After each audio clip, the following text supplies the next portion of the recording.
continue now at the top of Daf Nun Aleph Amud Beis in Meseches Eruvin. This is Eruvin Daf 51b. The Mishnah had a machlokas between Rabbi Meir and Rabbi Yehuda. Rabbi Meir said only an ani is allowed to be ma'arif beraglov, and Rabbi Yehuda said anyone can be ma'arif beraglov. The only reason you use bread is as a leniency, that if someone has bread, they could send a shliach. So now Rav Nachman explains as follows: Ani hu da'akilu rabbanan aleh. When it comes to an ani, only by an ani can a person say, let's say a person is standing in a particular place, can he say, I'm going to make my eruv over here? Avol ashir lo, but an ashir cannot. And the machlokas is specifically talking about a case where the ani is standing in that particular place, as opposed to somebody saying, I recognize a certain tree and I'm not there right now, but I want to make that my makom shvisa. That is not the issue.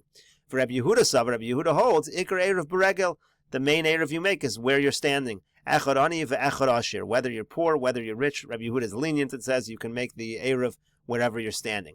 Avol b'makom ploni. But Rav Nachman says in a situation where a person is trying to make an eruv in a different makom that he recognizes, not using bread, and he's not standing there, divrei hakol ani in ashir lo. There, everybody agrees that only an ani can do it, and not an asher. Even Rabbi Yehuda would be strict in that situation, according to Rav Nachman.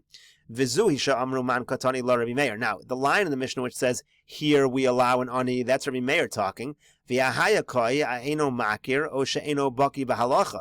That's going on somebody who doesn't recognize an area, somebody who doesn't know the halacha. He's trying to make an eruv where he is standing. In such a situation, Rabbi Meir is strict and says, even if it's where you're actually standing, only an ani. V'lo amru ma'arvin b'pas ela lahakal man katani la. Now, who responds and says that it's only a leniency to use, that it's a leniency to use bread, and really, if you're standing there, even an usher can do it? That is Rabbi Yehuda. That's Rabbi Yehuda. And Rabbi Yehuda says back to Rabbi Meir, no, it's not true. If you're standing in that particular place, then anyone can do it, whether you're an ani or an usher. That is the machlokas when you're standing in that particular area. But again, if you're trying to designate an area that you recognize as your makom shvisa, so in that case, everyone's going to agree only an ani can do it, not an usher. That's Rav Nachman's understanding of the Mishnah. But Rav Chisda says, machlokas b'makom ploni. No, the machlokas in the Mishnah is when you recognize an area that you're not standing in, and you want that to be your makom shvisa. To Rabbi Meir Savar, ani in asher lo. That's where Rabbi Meir is saying an ani can do that, and a wealthy person cannot. Rabbi Yehuda Savar, echad ani ve'echad asher. And Rabbi Yehuda says, even in that case, anyone can do it. Avol b'mekomi. But if you're standing in the actual place, in my location, divrei hakol, echad ani ve'echad asher. Everybody agrees, doesn't matter whether you're poor, whether you don't have bread, doesn't matter whether you're rich, whether you have bread, everyone agrees that works. The ikar eruv beregel. The main eruv actually is where you're actually standing. That's your makom shvisa.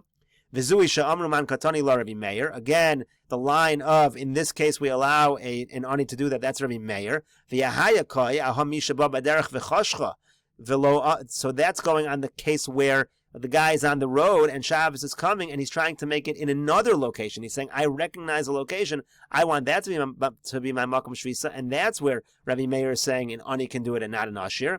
And when it says at the end of the Mishnah that you can use your feet where you're standing to make an eruv, man katani la divrei hakol. That actually everybody agrees with. Everyone, according to Rav Chisda, everyone agrees if you're standing in a particular place, whether you're rich, whether you're poor, you can make your makom shvisa over there. The whole machlokas is, what if you're trying to identify a different location that you recognize? According to Rabbi Meir, only a poor person. According to Rabbi Yehuda, even in that case, anyone can do that.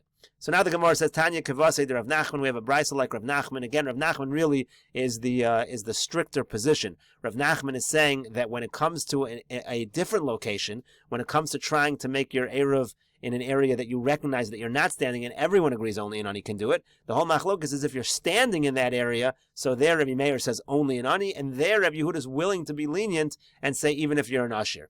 So the brisa says, echad ani ve'echad asher ma'arvin bepas. And whether it's an ani, whether it's an asher, you can for sure use bread. This brisa says that an asher should not go outside the tchum and try to stand in a location and make a makom shvisa there. Because only somebody who's on the road and he doesn't have any bread, that's where we allow ma'arvin beregel. Divrei Rabbi Meir, that's the opinion of Rabbi Meir. Rabbi Yehuda says, echad ani ve'echad asher. Doesn't matter if you're poor, doesn't matter if you're rich. Ma'arvin beregel, if you're standing in that area, you can make an eruv. It's perfectly fine for a wealthy person to leave the tchum, stand in a certain area, and say, where I'm standing, that's where I want my makom shvisa to be. This is the main idea of making an eruv. V'hitiru chachamim lebalabayis l'shaleach eruvo biad avdo, biad beno, biad shlucho, b'shvil l'hakel olav. The only reason that a balabayis sends it with his servant or with his son or with his shliach, that is a leniency that the chacham allow you to do that you don't have to stand there. You could send some food.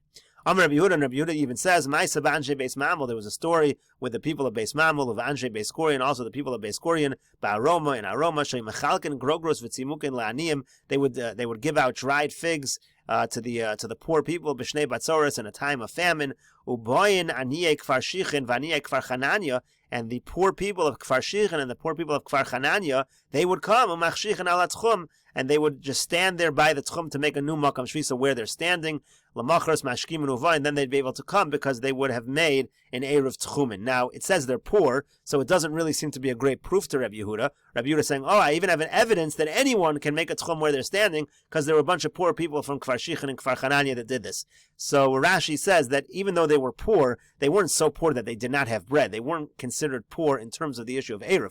They had bread, but they didn't use it, and that was Rabbi Yehuda's proof. And the Gemara continues, Amar Rav Ashi says, Masnisa Nami Deika. The Mishnah later on proves this as well. In other words, the Mishnah proves like Rav Nachman, that in a situation where you're trying to make the eruv not where you're standing, everybody agrees, even Rabbi Yehuda agrees, that only an ani can do that, not an ashir. How is it a proof to Katani? Because we learned in this Mishnah, Mishiyatza leilech la'ir, let's say a person is going out to a city, Shema Arvin lo, he's trying to make an eruv to get there, Vechziru chaveiro, and his friend says, come on back. So who mutter leilech? His eruv is still good. V'chol b'nei ha'ir asurim, but everybody else in the city, their eruv is no good. Divrei Rabbi Yehuda, that's what Rabbi Yehuda says. Very difficult to understand Mishnah. V'havinon ba, and the Gemara in that Mishnah asks, there was a question on that Mishnah as follows: Ma'ishna iu, ma'ishna inu. What is this Mishnah talking about? Why is his eruv good and their eruv is not good? V'yamer Rav Huna, and Rav Huna answered on that Mishnah, Hacha b'mayaskina, and here's the cases as follows: Kagon sheyeshlo shnei batim ushnei tchumei shavis beinein. The case is that this guy who's going out on the road, he's got two houses, one house in each city, and between the two cities is 4,000 amos. So he needs to make an eruv midway in order to travel from one city to the other. Now, Iyu, this guy who went out, Kavan de Nafkale Orcha, since he went out on the road, he began to walk. Havale Ani, he assumes the status of an Ani. He's like a person who doesn't have any bread with him. And Vahanach and the other people, the people who called him back, Ashirim Ninu, they still have the status of wealthy people. They have bread. And in this particular case, what's going on? The Ani who's on the road is trying to say, even though he didn't reach that area yet, he's trying to say, I want my eruv to be midway. That makom that I recognize, that area that I recognize, I want it to be an eruv, and the other people also want to do that. But it only works for him because he's an ani. Al makol b'makom ploni, ani in asher lo. You see that if a person tries to make an eruv, b'makom ploni, tries to identify a specific place that he recognizes, it only works for an ani, it does not work for an ashir. And again, this Mishnah was divrei Rabbi Yehuda, it was Rabbi Yehuda. So you see that Rabbi Yehuda is machmir, even in that situation, even though Rabbi Yehuda is generally makel by everybody, but by b'makom ploni, Rabbi Yehuda would say ani in asher lo. Only an ani can do it, not an ashir. Shema mina. So again, you see from this Mishnah, like Rav Nachman. Masni le Rav Chia Barashi lechia barav kame de Rav. So Rav Chia Barashi taught to Chia Barav in front of Rav, echad ani ve'echad ashir. He said it doesn't matter if you're poor, it doesn't matter if you're wealthy, it's still effective. Amar le Rav, and Rav said back, Sayim bonami halacha k'Rab Yehuda. You should finish off your statement that the halacha is indeed like Rabbi Yehuda. Rashi over here says, halacha k'Rab Yehuda u'ch'Rav Nachman b'mekomi. We're following Rabbi Yehuda, but according to Rav Nachman, the stricter position within Rabbi Yehuda, meaning that if you're standing in that place, it doesn't matter if you're an ani, it doesn't matter if you're an usher, you can make an eruv. Gemara now continues. Rav bar Rav Chanan have a rogil do'asi me'artivna l'pumbedisa.